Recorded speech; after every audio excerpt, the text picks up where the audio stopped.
Hello दोस्तों, नमस्कार। मैं संजय गुप्ता। दोस्तों, एक बहुत ही सुंदर सी कहानी है। कभी कभी इंसान को कुछ मजाक मजाक में ही अच्छी चीज़ें मिल जाती हैं। लाइफ में कुछ आदमी डरता रहता है, लेकिन वो डर कभी कभी इंसान को इतना आगे ले जाता है कि कभी कभी इंसान अपने मुकाम तक पहुंच जाता है। एक बार की बात है, एक गांव था ललितपुर नाम का। उस ललितपुर गांव में एक जो बंदर रहते थे वो इंसान को बहुत ही ज़्यादा परेशान किया करते थे। जो भी राही वहाँ से निकले, उसका सामान, टोपी, जो भी लिया रहता वो व्यक्ति उसका छीन लेते, और जैसे ही वो छीन लेते वो व्यक्ति बहुत ही ज़्यादा परेशान हो जाता। और जहाँ ये बंदर परेशान करते थे वहाँ से थोड़ी ही दूर अंदर एक गांव था, जहाँ एक प्रफुल्ल नाम का लड़का था जो कि बंदरों से बहुत डरता था। अब उस लड़के की उम्र इतनी हो चुकी थी, डर तो उसके अंदर भरा ही हुआ था बचपन से उन बंदरों के लिए। लेकिन अब वो धीरे धीरे जब वो बड़ा हुआ, तब उसके पिताजी ने एक दिन कहा कि प्रफुल्ल, तुम्हारी बहन आने वाली है, जाओ गांव के बाहर से उसे रिसीव करके लाओ।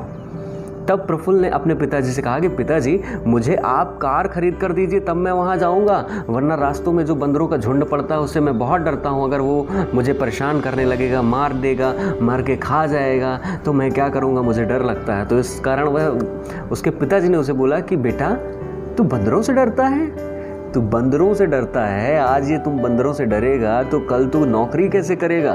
तुझे नौकरी पे कौन रखेगा? तेरा आना जाना तो उसी रोड से होगा, तो फिर इतना क्यों डरता है?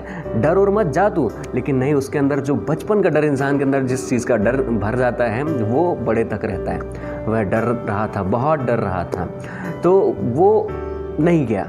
अब उसके पिताजी चले गए, वो खुद गए और अपने बेटी को वहाँ से रिसीव करके घर ले आए। एक दिन की बात है, जब गर्मी का समय था, वही प्रफुल्ल अपने घर के बाहर खाट लगा के उसमें सो रहा था नाइट में।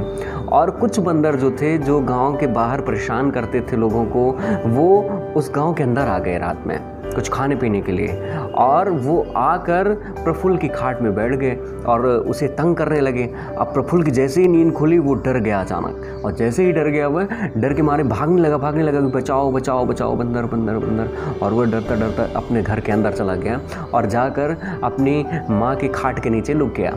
और जैसे ही वो छिप गया, जब सुबह हुई वो वहीं सो गया था। जब सुबह हुई उसकी माँ आई, झाड़ू लगाने लगी और उसकी नींद खुली खाट के नीचे से।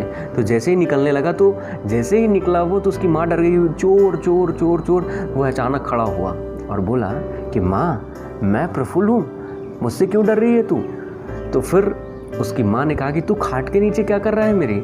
तो उसने बताया कि माँ, कल रात में मैं बाहर सो रहा था, बंदर आ गए थे। हाँ, बंदर से बहुत डरता हूँ मैं। तो ये कुछ किस्सा हो जाता है। फिर एक बार क्या हो कि पिताजी ने कहा कि जाओ सब्जी लेके आओ। सब्जी लेने जब वह गया और वहाँ से लौट कर आने लगा तो रास्ते में फिर बंदर मिल गए। वो दौड़ता दौड़ता फिर बाहर की ओर भागा गाँव के, और जैसे ही वो गाँव के ओर भागा तो वहाँ एक स्विमिंग पूल था, और स्विमिंग पूल में एक अच्छे कोच की ज़रूरत थी। जो वहाँ तैराक थे वो ये बात कर रहे थे कि मुझे एक अच्छे कोच की ज़रूरत चाहिए, और अच्छे कोच मैं कैसे डिसाइड करूं। तो उन्होंने एक निर्णय लिया कि इस स्विमिंग पूल को जो जल्दी तैर कर वापस आएगा वही हमारा कोच रहेगा। और सभी ने छलांग लगाई, और वहाँ से दौड़ता दौड़ता प्रफुल्ल आ रहा था। प्रफुल्ल भी उस स्विमिंग पूल में कूद पड़ा, और वो डर के मारे बहुत तेज़ी से एक बार तैराकी की, फिर दोबारा वापस तैराकी दोबारा की।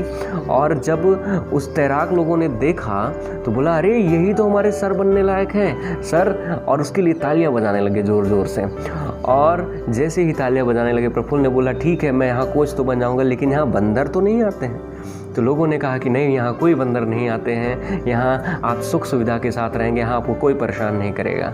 तो कुछ ऐसी घटनाएं घट जाती हैं। वो प्रफुल्ल जो बंदरों से डरता था, जिसे कभी लगता था उसके पिताजी को कि कभी नौकरी नहीं कर पाएगा, वो एक अच्छे कोच की नौकरी पा गया और ढेरों पैसे कमाने लगा।